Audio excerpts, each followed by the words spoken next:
एक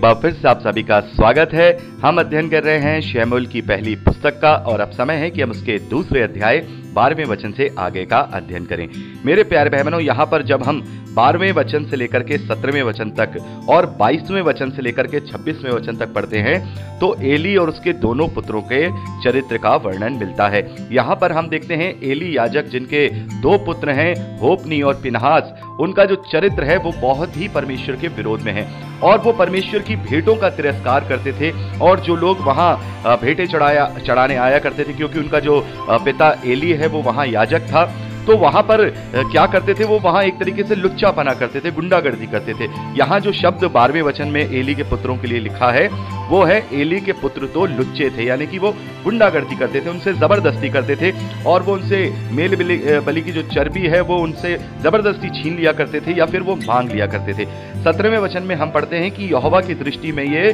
बहुत भारी हुआ, क्योंकि वे मनुष्य यहोवा की भेंट का तिरस्कार करते थे।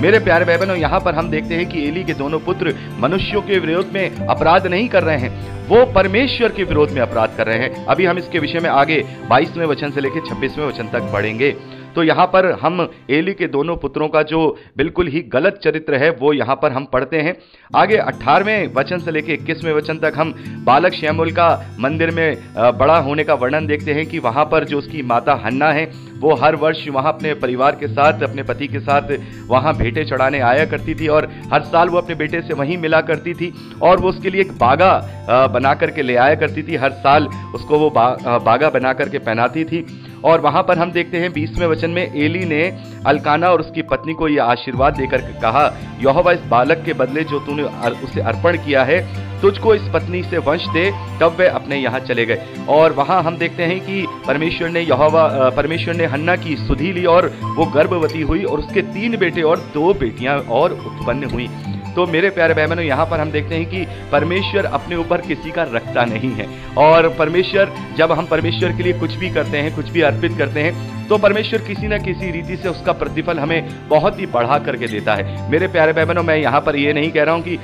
कोई अगर भेंट देगा तो परमेश्वर उसको भेंट के बदले में बढ़ा करके भेंट देगा। मेरे कहने का मतलब यह है कि परमेश्वर उसे कहीं ना कहीं से, चाहे इस धरती पर चाहे स्वर्ग के राज में, उसका 100 गुना प्रतिफल लौटा करके ही देगा। परमेश्वर अपने ऊपर कुछ नहीं रखता और परमेश्वर के साथ जैसा हम करते हैं, परमेश्वर उससे बढ़ चढ़ के ही हमारे साथ वापस रिटर्न करता है। चाहे वो परमेश्वर का विरोध करना हो, चाहे वो परमेश्वर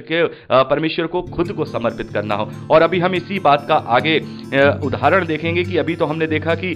शमूएल के कारण जो हन्ना है वो और भी ज्यादा आशीषित होती है, उसके और बच्चे होते हैं, 3 बेटे और परमेश्वर उसको आशीष के रूप में देते हैं और 2 बेटियां और देते हैं। लेकिन यहां हम एली के पुत्रों के विषय में देख रहे हैं कि एली के पुत्र जो हैं वो परमेश्वर के विरोध में कार्य कर रहे हैं और इस कारण से हम 27वें वचन से लेकर के जब हम इसको लास्ट 36वें वचन तक पढ़ते हैं तो इन दोनों पुत्रों के कारण, जो एली के दोनों पुत्र हैं होप्नी और पिनहास, इनके कारण परमेश्वर की जो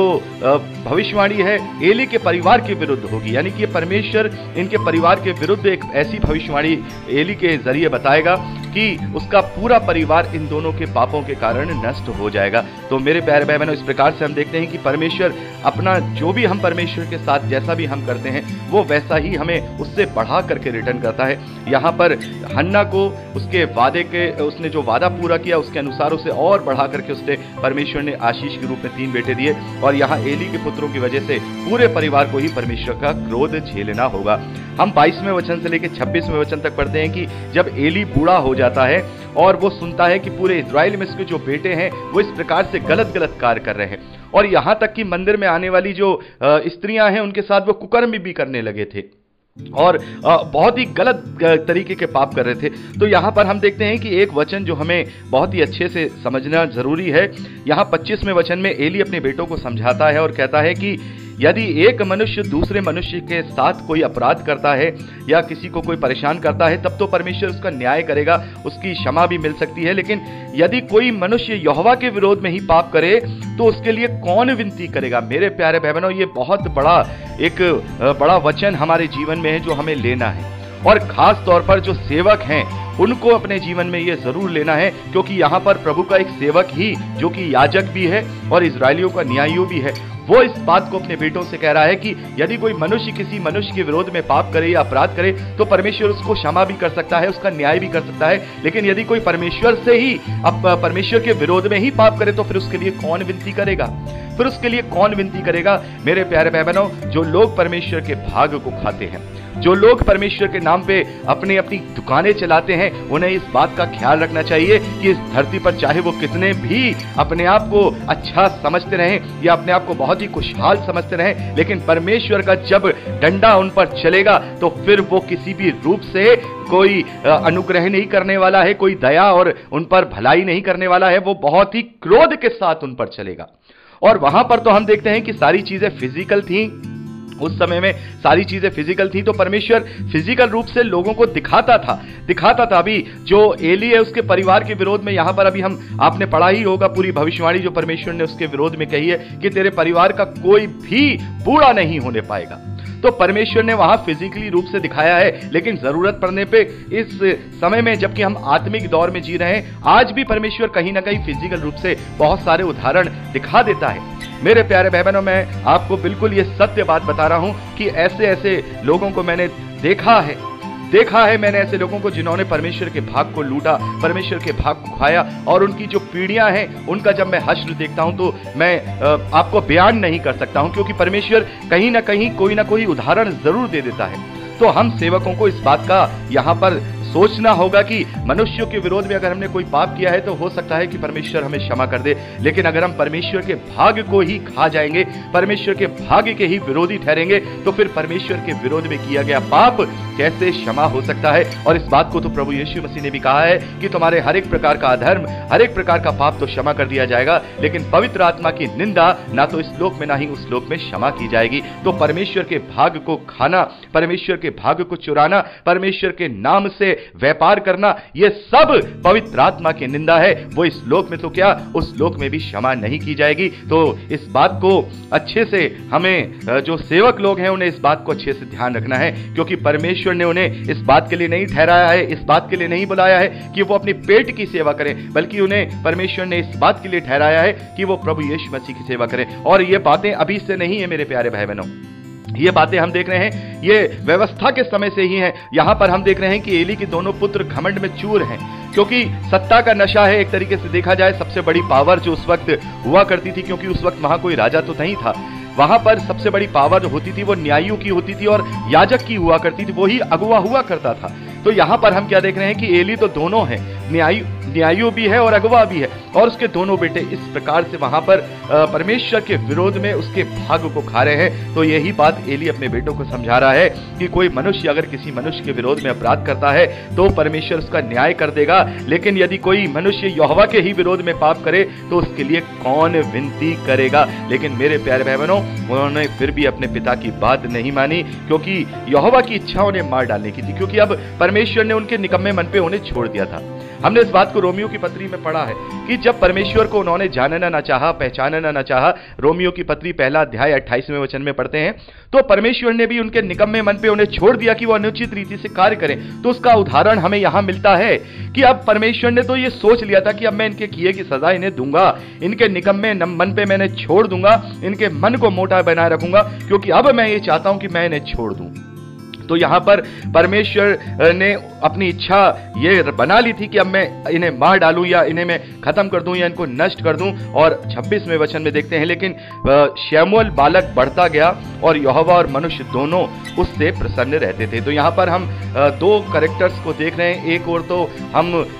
आने वाले भविष्य में जो 14वें न्यायी हैं और परमेश्वर के नबी हैं, शमूएल के बचपन के जीवन काल को देख रहे हैं कि एक तरफ तो वो परमेश्वर में बढ़ते जा रहे हैं और मनुष्य और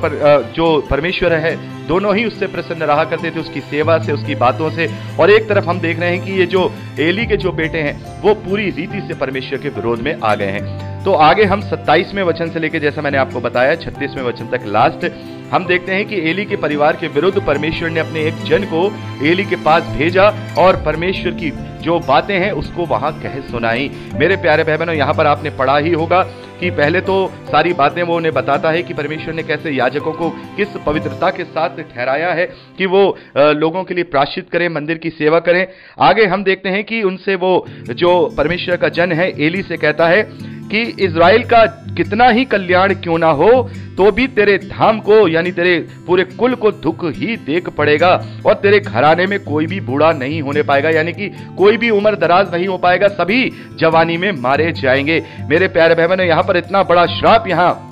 परमेश्वर की ओर से एली के परिवार को, एली के कुल को दिया जा रहा है। और यहां पर लिखा है कि मैं तेरे कुल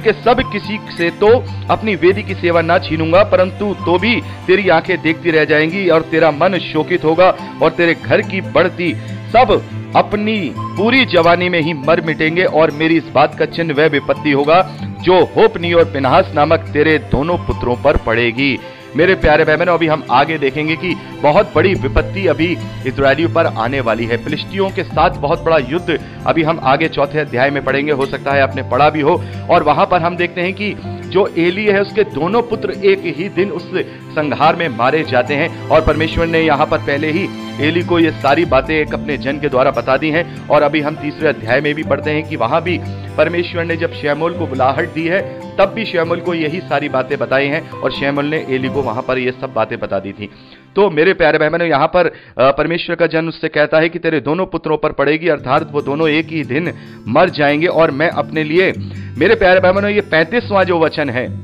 बड़े ध्यान से सुनना होगा, क्योंकि ये जो 35वां वचन है ये एक तरीके से प्रभु यीशु मसीह के लिए भविष्यवाणी है। और ये बात यहां पर परमेश्वर ने अपने जन के द्वारा इस